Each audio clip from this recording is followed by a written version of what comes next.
A great loss. My name is Isabella. When I was 18, I left home to go to university in a southern city. After graduating, I also stayed in the city to look for a job. Sometimes, when I have free time, I go back to my hometown to visit my family and mother. I have been rolling around in the city for nearly 10 years, going through all kinds of challenges, changing dozens of companies, finally being able to settle in a place with quite good welfare, from an employee crawling slowly to leadership positions. We have just signed a significant contract with a German company. The two sides will work together to work on a great project. This project can only succeed, must not fail. Standing in a higher position, the pressure and work that I have to handle are much greater. There are days when I even have to eat and sleep at work, not exaggerating at all. Since I was promoted, I haven't had any free time to go back home to visit my mother for nearly 2 years now. Excuse me, sorry? Today, the company has an important meeting. While the meeting was going on, my phone rang. It was my elder brother, but I can't go outside and answer the phone right now. I just had to turn it off. Finish the meeting, then call back later. After that, I smiled and apologized to everyone for the phone ringing lately. The meeting continued to take place. Isabella, stay here and talk to me for a while. About half an hour later, the meeting ended. Everyone goes back to their places. I was about to go back to my office when I suddenly heard the boss call. He told me to stay there to talk. Hearing that, I stopped immediately. I was already nervous about my family's stuff. Now the boss even asks me to talk. I wondered if I made any mistake. I worry that exudes all sweaty. Recently, it seems that your spirit is not very good, right? Work efficiency is badly reduced. Turns out my boss called me to talk about this. It is true that if you're worried about something, it will happen. Lately, my mother was sick, but I couldn't come home. My brother was acting impatient, which made me can't stop worrying, so lately, I have also felt my spirit decline and lost my concentration. Sorry boss, recently my mother in my hometown has been sick. I'm a bit worried. I know I can't talk to the boss over the matter, so I just have to bring the story about my family. I hope the boss can sympathize with me for a bit. Although your parents' health is important, you can't just ignore the company's business. The cooperation project with the German company is critical. It determines the survival of our company. I urge you to adjust your mood a bit, to focus 100% on your work during this time. After passing this stage, I will grant you a long vacation to take care of your old mother. Yes, I know, I will balance everything. Thank you, boss. Fortunately, this time the boss did not blame anything too hard, but it seems that it's still a long way to talk about that vacation. After talking to the boss, I went out of the conference room to return to my office. On the way, I took out my phone, checked the call earlier, and pondered for a while. The caller was my eldest brother. Since I went to university in the city, my brothers and I rarely communicate with each other, only if there is an urgent matter. Lately, my brother said my mother was sick, urging me to go home urgently, once every few days, but how can I come home at this time? Hello, brother? It's me. Didn't I tell you that I have a significant project lately? I'm swamped, so I told you to limit calling me. Why do you keep calling? Do you know that earlier I was in a meeting when you called? As soon as the phone was connected, I was pissed off with the person on the phone. Oh, now that you are good, you have enough feathers to fly, then you start using that tone to talk to me. I said that mom has been sick for a month, but she can't see your face. She keeps saying that she misses you. So that's why I call. If not, I won't give a damn to call you. Arrange your time and come home. Don't be so greedy for the money and work. My brother also seemed very angry when he heard what I said.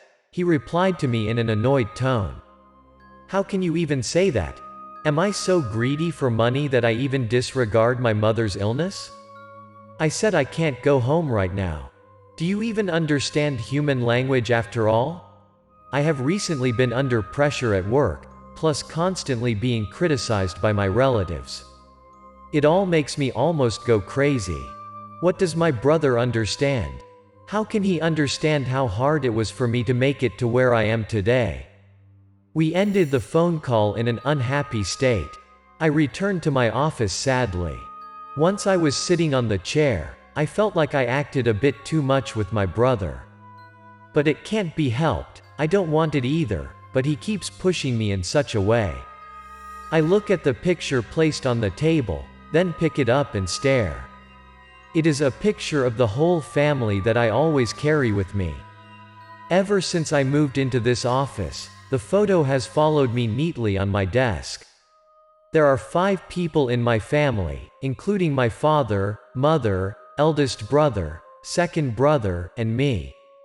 When I was 15 years old, my father had an accident and died. My mother got sick after that.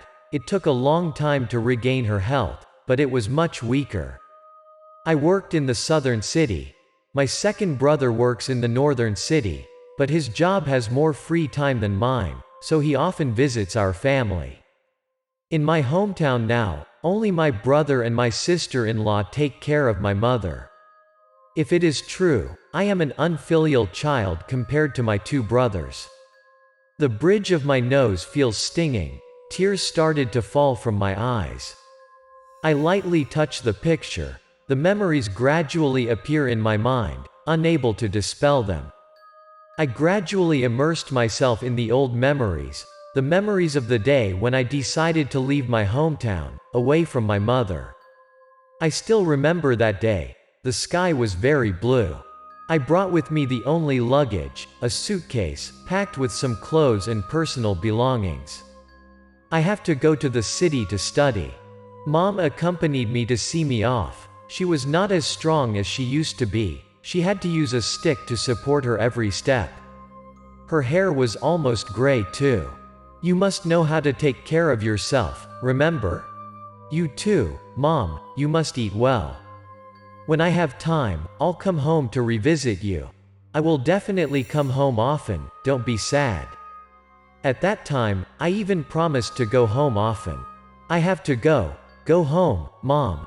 I smiled at her and said goodbye. A nostalgic expression appeared on her face, but she did not say any other word. I know, she was afraid of making me sad, afraid it would make me feel so nostalgic, so she chose to be quiet. I turned away without daring to turn around again. I'm afraid I won't dare to leave that place.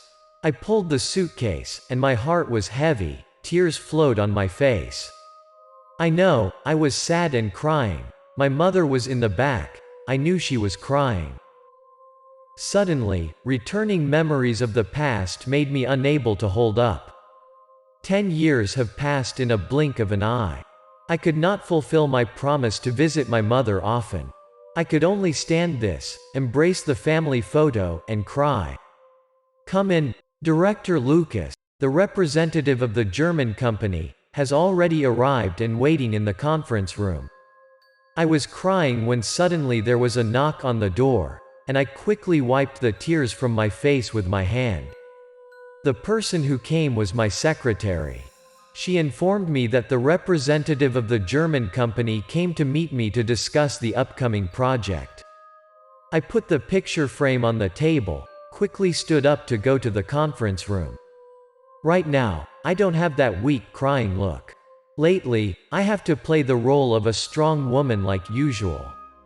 The project is in the initial stage of implementation. This is also the most important step in the task that the boss assigned to me. I have to work continuously without free time, even give up eating and sleeping sometimes. One day, I was sitting on the sofa, then suddenly my left arm felt a throbbing pain. At first, I was enduring and not worried much. I think it must have been a lot of work lately that makes me having a bit of trouble with my health. A few days will be fine immediately. But I did not expect that my hand did not only relieve the pain but also became worse. One day, I picked up a cup of coffee, but my left hand trembled and almost made the coffee cup pour out. "Are you okay?" "It's okay, it'll be fine in a few days." Seems like many colleagues noticed my problem as well. I took a random reason that it was because of the work pressure to tell them. I try to endure the pain, because this time I'm crazy busy. I don't have time to go see what is wrong with my arm. Finally, about a week later, the basic project was in orbit. My arm ached and went crazy too.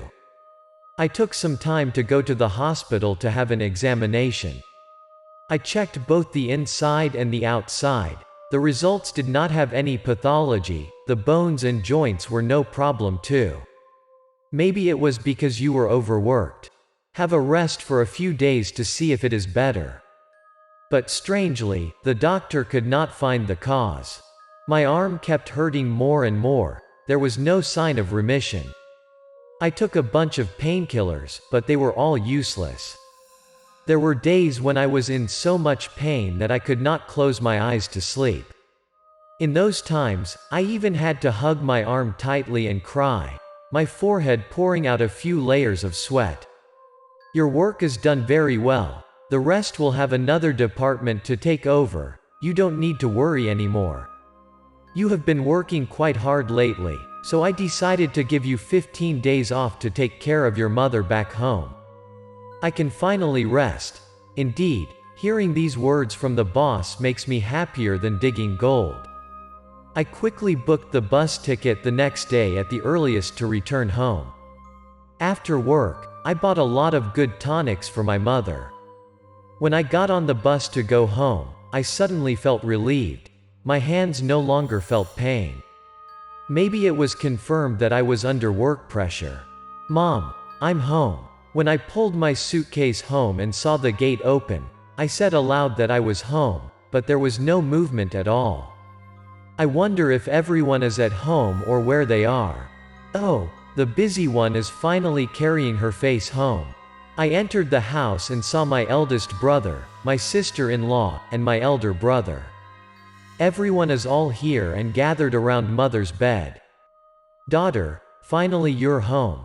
Everyone in the family did not give me a good attitude. Only mom is smiling to welcome me. She seems very happy, her face was even brighter. "Mommy, I'm sorry. I'm an unfilial child who can't come home early. I also understand that I am not right, so I don't blame everyone for being uncomfortable." I hurriedly walked over to my mom's bed, tears flowing down my face. "Don't cry, don't cry. I know you all have a hard time. Mom is always thinking and worrying about us, never blaming us even once."